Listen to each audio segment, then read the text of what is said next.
दोस्तों आज हम बात करते हैं एक फाइनेंशियल सिक्योरिटी की बुक के ऊपर जिसका नाम है टोटल मनी मेकओवर।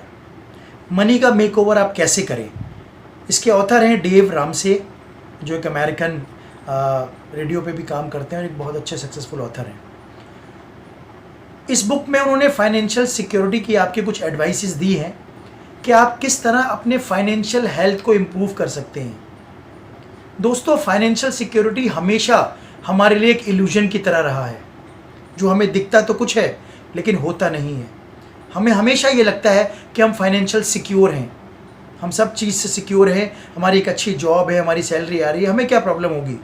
लेकिन कुछ फाइनेंशियल इमरजेंसीज ऐसी आती हैं, उनके अपने आप को डेट से निकालना बड़ा मुश्किल हो जाता है। एक कपल जो दोनों वर्किंग हैं, हस्बैंड एंड वाइफ दोनों अच्छी जॉब कर रहे हैं और उनकी सैलरी भी अच्छी है, वो ये सोचते हैं कि हम एक अच्छा होम लोन लेके अपना घर तैयार कर लें और अच्छी चीज़ें हम करके अपनी लाइफ को सेटल कर लें। लेकिन दोस्तों कुछ ऐसी फाइनेंशियल इमरजेंसीज़ हैं, अगर आपके पास वो सेविंग नहीं है उसके लिए, तो आप बहुत बड़ी मुश्किल में फंस सकते हैं। शायद ही कोई ऐसी फैमिली होगी जिनके ऊपर कोई कर्जा या डेट नहीं होगा। सारे लोग क्रेडिट कार्ड के चक्कर में फंसते चले जा रहे हैं, ईएमआई का लोन के चक्कर में फंसते चले जा रहे हैं और हम इतने फंस चुके हैं। मुझे आज भी वो एक मिसाल याद आती है, एक छोटी सी कहानी याद आती है कि जंगल में आपने देखा होगा बंदरों को पकड़ने के लिए जो पेड़ के जो वो होते हैं ना पूरे, जिसको हम बोलते हैं पेड़ के तने, उसके अंदर एक होल किया जाता है। वो होल करके उसके अंदर चने रख दिए जाते हैं बंदर के खाने के लिए। इसी तरह जो लोग हैं ना हमारे फाइनेंशियल मार्केट में, जितने भी लोग हैं, वो चने रख दिए उन्होंने। और बंदर क्या करता है, बंदर उन चनों को, अच्छा वो होल ऐसा होता है जब बंदर अपना हाथ उसके अंदर घुसाता है ना तो उसकी मुट्ठी बंद रहती है। अब वो चने उठाने के लिए मुट्ठी खोल के जैसे ही वो चने उठाता है ना, अब चने उसके हाथ में तो आ जाते हैं लेकिन उसकी मुट्ठी नहीं वापस आ पाती, क्योंकि मुट्ठी उसका हाथ तभी बाहर आ सकता है जब वो हाथ खोलेगा।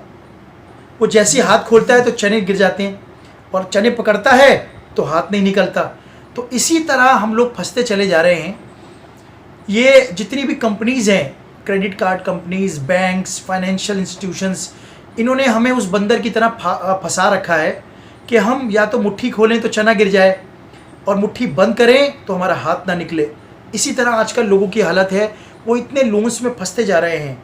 बिना ज़रूरत हम क्रेडिट कार्ड से पैसे खर्च करते जाते हैं। जब किसी मार्केट में जाते हैं हम, तो क्रेडिट कार्ड को हम ये समझते हैं कि ये शायद फ्री है, और क्रेडिट कार्ड से हम वो सब चीज़ें ख़रीद लेते हैं जिसकी हमें अभी इमरजेंसी में ज़रूरत नहीं है। और ये क्रेडिट कार्ड के जो लोन्स होते हैं वो हमेशा हमें परेशान करते रहते हैं।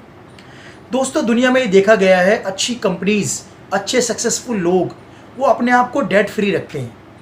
वो कहते हैं कि अच्छा आदमी और सक्सेसफुल आदमी वही है जिसके ऊपर कोई डेट ना हो, जिसके ऊपर कोई लोन ना हो, कोई भी डेट ना हो, कोई लोन फ्री हो।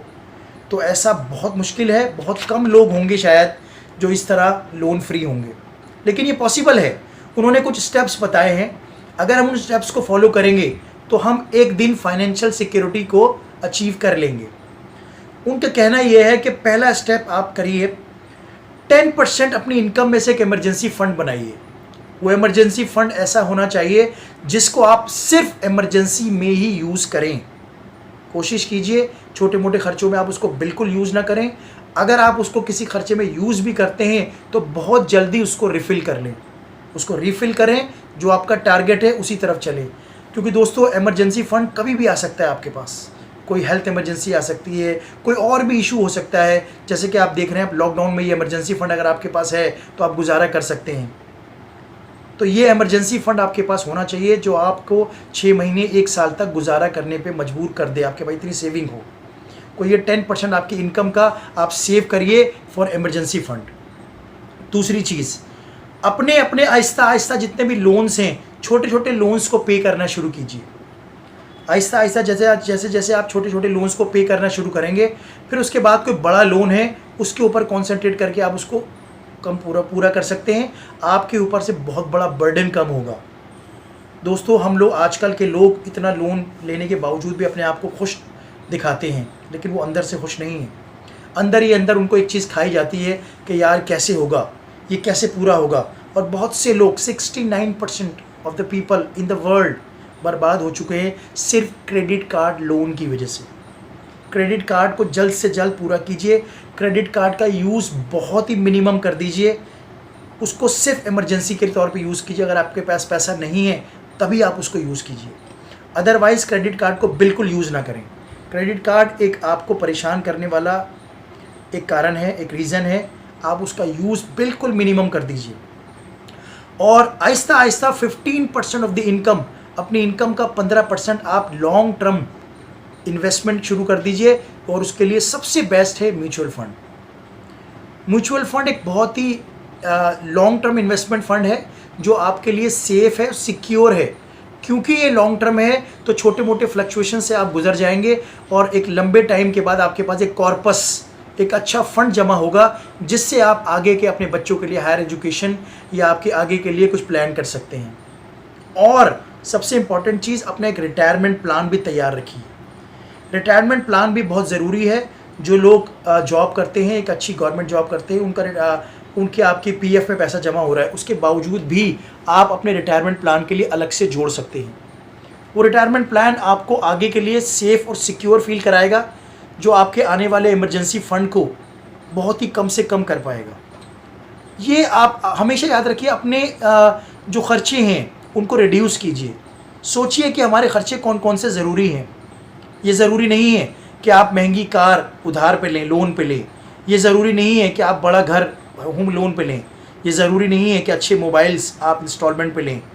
आप ये सोचिए जो आपकी ज़रूरी चीज़ें हैं, क्योंकि ये चीज़ें बहुत जल्दी आपको मुश्किल में डाल सकती हैं। ये एक लाइबिलिटीज़ की तरह होती हैं।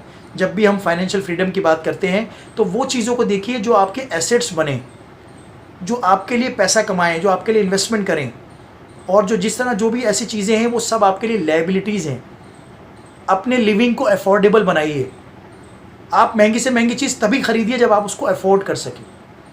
बिना अफोर्ड किए आप उन चीज़ों को अपनी झूठी शान के लिए मत खरीदिए, दुनिया को दिखाने के लिए मत खरीदिए। कोई आपके लिए शान शौकत में आपके लिए ताली नहीं बजाएगा। 2 मिनट की बात होती है। आप आगे के बारे में सोचिए। हमेशा एक हायर एजुकेशन बच्चों के लिए लोन के लिए आप इन्वेस्टमेंट कीजिए, ताकि जब आपके बच्चे हायर एजुकेशन में जाएं तो आपके पास एक कॉर्पस हो, एक फ़ंड हो, एक इन्वेस्टमेंट प्लान हो, आप उससे उसका सारा खर्चा कर सकें। दोस्तों, आजकल जितने भी हमारे टैलेंटेड स्टूडेंट्स हैं, जो मेरिटोरियस स्टूडेंट्स हैं, वो बेचारे एजुकेशन लोन में फंसे पड़े हैं। शुरू के 5 से 10 साल उनकी सैलरी का पार्ट, मैक्सिमम पार्ट लोन की इंस्टॉलमेंट में जाता है। उनके माँ बाप उनको एक अच्छी एजुकेशन के लिए एजुकेशन लोन दिला तो देते हैं, लेकिन वो एजुकेशन लोन उनको ज़िंदगी भर हमेशा परेशान करता है और उसको चुकाते चुकाते उनकी आधी ज़िंदगी दूर हो जाती है। तो कोशिश ये कीजिए, अगर आप कोई ऐसी महंगी डिग्री में एडमिशन ले रहे हैं, जैसे बाहर की कंट्रीज़ में होता है, लोग अपने बच्चों को बहुत महंगी डिग्रीज़ 20 या 25 लाख की कोर्स कराने के लिए उधार लेके वो पैसा उनको डिग्री दे देते हैं। तो ये ज़रा सोचिए, क्या वो डिग्री उसके लिए काम की है? क्या वाकई आप जो पैसा इन्वेस्ट कर रहे हैं वो वर्थ है? अगर नहीं तो प्लीज़ मैं आपको एडवाइस करूंगा, आप प्लीज़ ऐसी डिग्रीज़ में पैसा इन्वेस्ट मत कीजिए। वो इन्वेस्टमेंट नहीं है आपका, वो वेस्ट है। बहुत से लोग तो क्या करते हैं, वो सोचते हैं कि यार ये डिग्री मेरे लिए काम की होगी या नहीं होगी।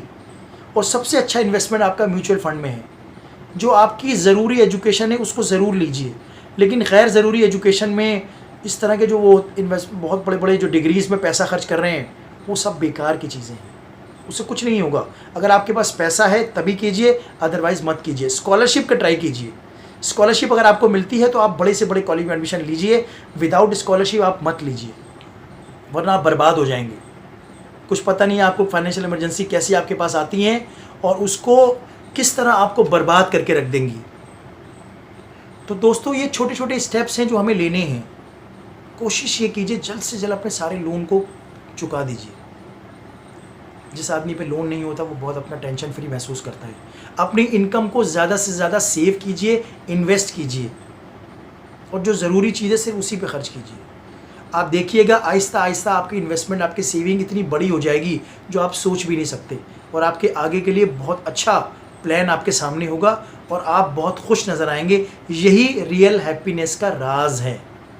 जो लोग समझते हैं कि रियल हैप्पीनेस अभी खर्चा करके महंगी चीज़ें लेने में है, वो नहीं है। चलिए दोस्तों, उम्मीद है आपको ये फाइनेंशियल सिक्योरिटी के जो प्लान है पसंद आए होंगे। बहुत अच्छी किताब थी, इसलिए मैंने सोचा आपके साथ शेयर करूं। और मेरे वीडियो को अगर आपको पसंद आए तो लाइक कीजिए, शेयर कीजिए। नेक्स्ट वीडियो में आपसे फिर मुलाकात होगी। Thank you very much.